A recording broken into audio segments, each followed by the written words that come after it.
Hey everybody, how's it going? Superfiend here, and welcome to a new Planet Coaster playlist. I've been running a regular Planet Coaster Let's Play series for a little over 2 months, and every week I upload 5 new episodes showing the creation of my theme park, Whacky World. Over time, that adds up to a lot of Planet Coaster footage, and I know not everyone wants to see someone place every single piece of scenery in their park.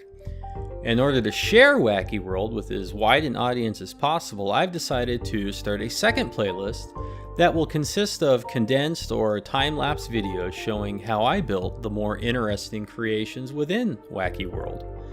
So I welcome you to the first video of that playlist. If you're one of the people who watches the regular Whacky World series, don't worry.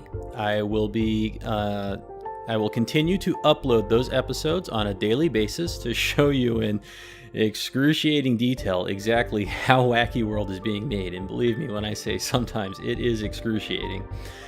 Now, before I get into the meat and potatoes of this episode, let me give you a little background on Whacky World in general.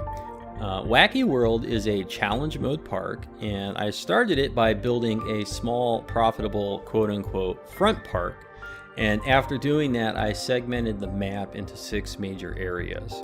Overall, I plan on decorating all of them, and 3 of them will be highly thematic, and the other 2 areas, will be slightly less decorated, and then I do plan on adding a parking lot for the 6th and final area. Now, I've spent the last 6 weeks or so decorating just one of those areas, which is a pirate-themed area. And when finished, it will feature 3 coasters and 5 flat rides and a monorail station. The center of the pirate-themed area is occupied by a large lagoon or lake, and the perimeter is delineated with mountains and terraforming. So it looks like when the guests go into this area that they're locked into this pirate area and it's isolated from the rest of Whacky World. When the guests enter into this area, from the front entrance to the pirate entrance, the path splits into a Y and it forms a closed loop around the lagoon. So the guests can go left or right and still hit all the major attractions that are in this area. The front of the pirate area features more buildings and pirate scenery to resemble a pirate town or a coastal village. As you move further into the area, it transforms more into a lush tropical environment.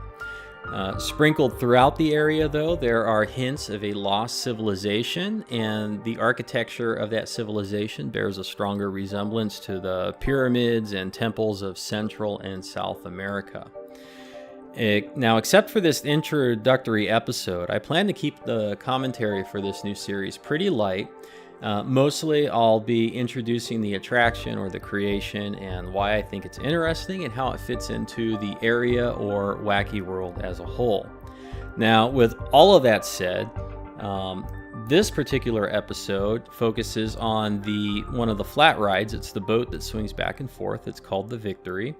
And this attraction fits well into the entrance of the pirate-themed area because it's large, but it also doesn't obscure objects in the background. So when guests walk in, they will see this and it catches the eye, but then they can still see past it or through it over the lagoon, and they can see all the other attractions that are laid out in the pirate-themed area. The Victory ride, it also meshes very well with the idea of the pirate coastal town because, of course, it's a big boat. And to continue this theme or maintain this theme, the ride is built out over the lagoon. Behind the ride, I've built a small network of docks and piers and populated them with rowboats. And then each of the rowboats sits a little bit differently in the water to represent the cargo or the passenger within them. On the other side of the Victory ride, I built a larger cargo loading dock, and a galleon is docked next to it as if it were being loaded or unloaded with goods. The loading crane has a cannon on it, and both the galleon and dock have barrels and other odds and ends placed on them to continue the illusion. The cargo also flows a little bit up onto the flat ride station itself in order to completely blend the ride into the scenery. That's as much as I really intend to say about how this thing is decorated, so I'll just leave you to enjoy the rest of the video with some music.